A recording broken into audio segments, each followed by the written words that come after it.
do you think that social media has a positive or a negative impact on its end users, especially as it has to do with the forex market in Africa? Yeah, in the beginning, social media had a very positive impact, where everyone who was a trader was showing their skills. I'm talking about now 7-8 years ago. It was a very positive, it had a very positive influence, social media. Myself, I am a testimonial of social media having a positive influence to the youth in terms of trading. But in the recent years, we've started to see it becoming very negative.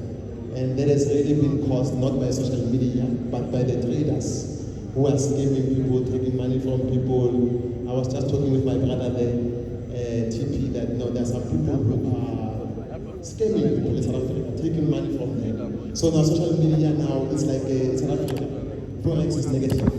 So because of the people who are scamming people. But social media in itself, it is neutral, it is fine. But the majority now of the scammers, they've tainted the Forex image. So it looks now like Forex is not the right thing, but it's actually genuine, as we know that. So it does have a good and a bad contribution in a nutshell. And it must be switched off if you are not going to open the platform to find inspiration. If you are going to social media to learn about what Abi do last night and judge and say, hey, this guy, what, it's a waste of time. You're taking yourself down because people like Abi are going to continue to go up. So I'm saying use social media as a positive tool in your life. But having said that, because I can see you love the social media a lot, we'll talk about social media. But for me, it's a waste of time. It doesn't help in anything. I only like it when I want to inspire. Because I think people are missing the part of social media. It is merely to inspire. There's nothing really that we can get as a millionaire or a billionaire from social media.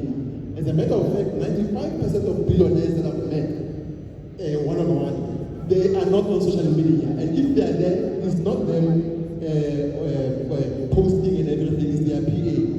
To clearly show that social media has no contribution factor to your success. Right, so in your opinion, you're sort of neutral on the impact of social media on its end users. So neutral, it depends on how its end users use it. Okay. If you want it to have a positive impact on you, it's definitely going to have a positive impact. And if you want it to have a negative impact on you, it's going to have a negative impact. So it all depends on what you feed your mind with and what you focus on. That's definitely what's going to determine the impact social media has on you.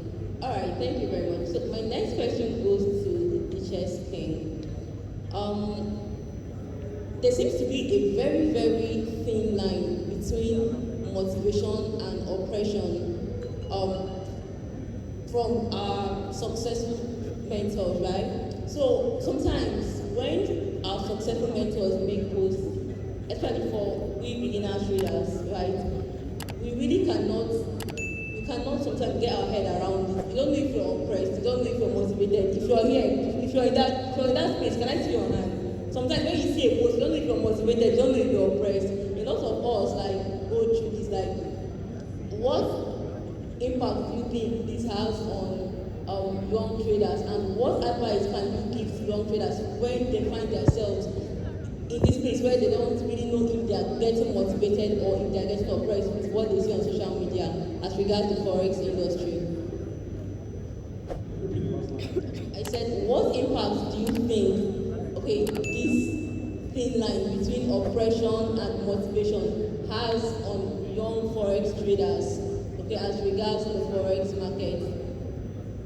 And also, how do you think they can manage this? What advice do you think you can give to them on how to manage these mixed emotions? What I would like to say with that case is it has to do with personal acceptance. When you see things online, maybe you see a post from someone and you get an inspiration. If you're seeing it as an oppression, then it's a personal acceptance. That's what I would say. So the social media itself has created room for people to be able to learn. Like for me, the way I was able to know about Forex was just looking at a trader's post. Actually, I didn't even learn from him. I was just like going through, I was into branding and marketing. So I was just going through his posts, then I was motivated.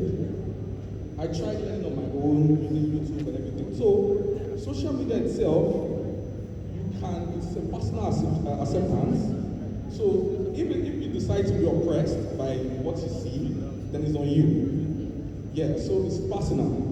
But the majority of people who actually see these things are always taking it for, let's say, pressure or trying to just copy what they see, and they're doing it the wrong way. So yeah.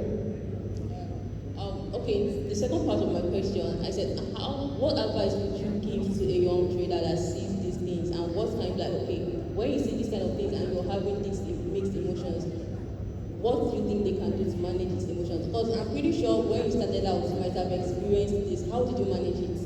Okay, yeah. In terms of trading, what I always tell people, and that's why I don't really do much of public posting, is you have to have financial stability to go into Forex.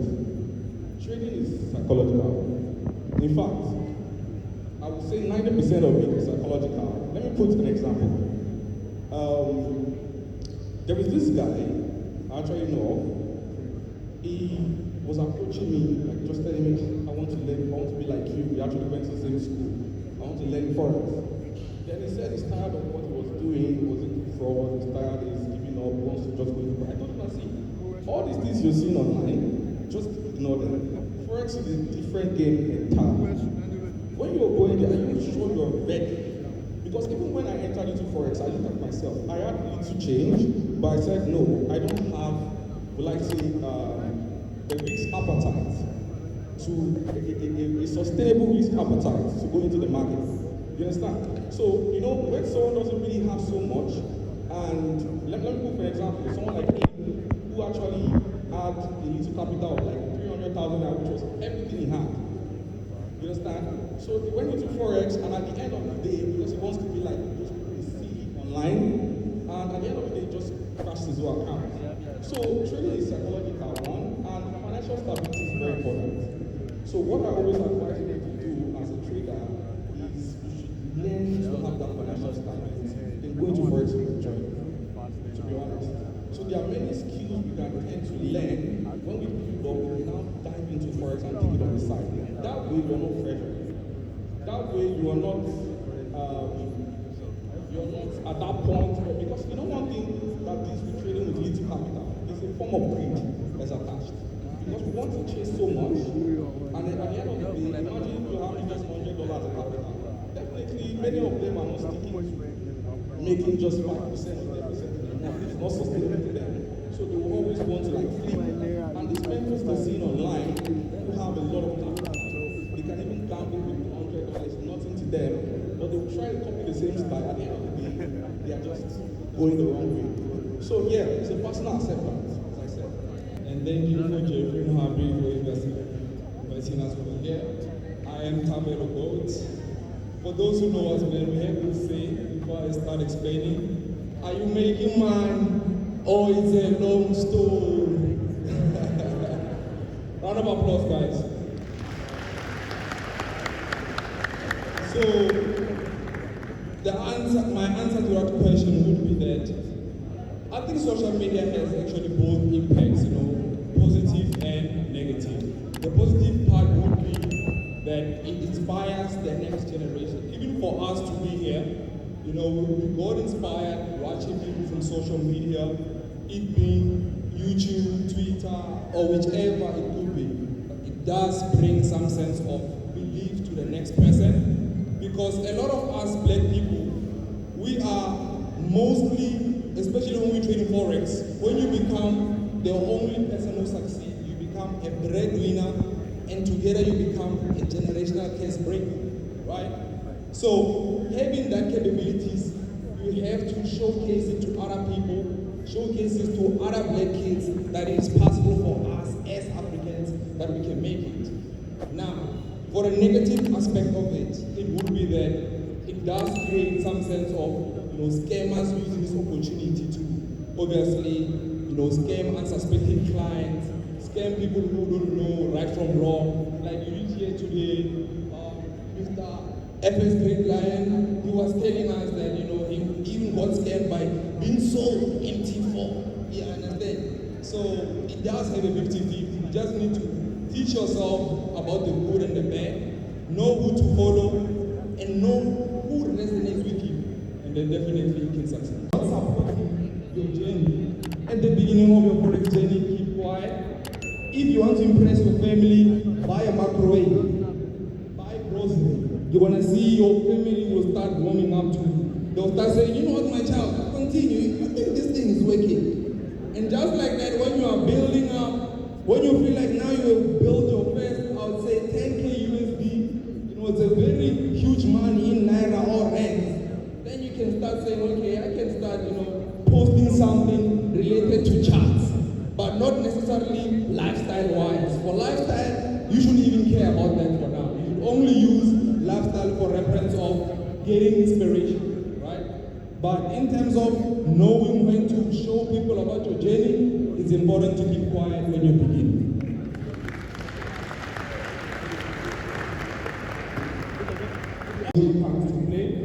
I like what one of the panelists said today. I don't remember who particularly, but they said that trading also reflects what kind of person you are. You have to understand what kind of risk appetite do you have. You have a scalper trader, and also you need to understand how are you going to approach trading for you, because we are all at different levels. As long as you're at the beginner level, you're trading small accounts, any account less than 1,000 USD, then you need to focus on small profits, compounding until you get to the bigger picture. Now, when we talk about money management, we're talking about what do you do with the profits made from Forex. Let's say you have mastered your psychology, you are able to make profits. Now, what you do with the profits, other people, they get money, they blow it all in the clubs. Then you ask yourself, what is the purpose of you trading, right? So it's important for you to know, if you want to blow money in the clubs, you must have a system. I like to call it the 40-40-20% rule. What that means is 20% must be for you to play. Use 20% to go in the clubs, use 20% to trip out, buy nice cars, or do whatever you want. The 40% is for investments, and the other 40% is for your savings. As long as you have that structure, you will basically be successful. Successful traders have it all figured out, like they don't experience pain when they make losses, or they don't seem to fall into the trap of comparison. I want to ask you, as a successful trader, do you find yourself falling in trap of comparison when you see your counterparts? Probably people you think that you should be on the same level with, and sometimes you tend to find yourself in comparison with them. Do you find yourself in such places even as a successful Forex trader? Okay, before I even start, yo guys, this is actually my first time being in a Forex Millionaire Expo, and you guys really pulled up, so give me a round of applause for that. So my answer to your question, I would like to say that for me, I believe that comparison is a killer to many dreams, because as a trader, our trading journey is always going to be different. You know what I mean? So for me, I feel like, for example, it's not possible for somebody to master how to trade Forex in a day or 5 days, because you need to master your trading with your emotions. So that is how it's going to take you longer, because that is an individual path, and through your challenges, that will impact how you manage your emotions. Because for me, it can take me 1 year, it can take somebody 5 years, it can take somebody 7 years to master the emotions in order for you to be successful. So that is my answer to your question. Alright, thank you very much. I'm going to ask Emmanuel this question. It says, as a trader, is it possible to have 2 or more strategies? Okay, the answer to that is it's possible to have more than one strategy, because you can have different accounts.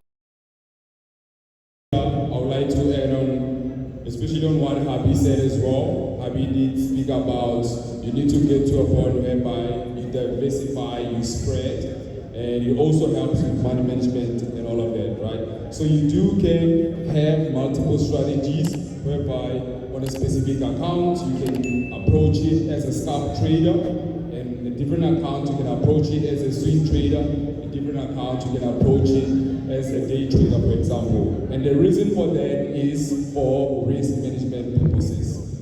For scalp trading, it's obviously you're going to be a bit aggressive, it's going to be more risky.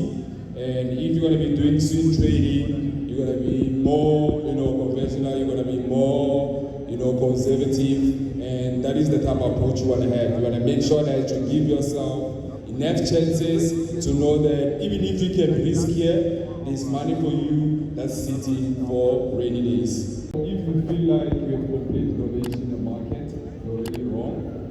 Because Forex trading is a journey, and as you guys know, the Forex market is the master, and we are forever the student to the market. And even though some of us guys have been trading for quite some time, we are approaching our 7 years in trading, we are still learning from the market, right? So one thing I can tell you guys, the moment you feel like you know a lot from the market, I feel like that is when you should start to reevaluate your risk management in place. You need to reevaluate your strategy, and you need to reevaluate your trading plan. Because the moment you start doing that, is the moment you're going to start over risking. Because when you think you know everything in the market, you're going to take whatever you're going to get and risk it all, and you're going to blow. Because what I'm talking about here is something that we have experienced as well. There was once a time when we started Forex, I think we were like 1 year in, right? And we obviously grew up accounts, and through the process of trading, 1 year in, we wanted to prove a point to people. They will see that we're trading demo, and we're telling them, now we know how to trade. I know everything. Give me your money, bro. Let me show you what we can do. So we went to our friends to ask them for money, and they collected all the money together, took the money, and they funded our trading account. And the time came, it was me and my brother, we traded the money, and we blew it. So they came in, and when they came into the room with the press, we wanted to quit Forex, they wanted their money, we are broke, we're in debt, and that is when we started to realize risk management. That's when we started to realize we need to work on a strategy. So that is the approach that I would recommend. Exercise risk management, improve, and make sure that you understand you are forever a student. The market is the master. Thank you. A trader, make sure you make it count in the bank account. Say it with me.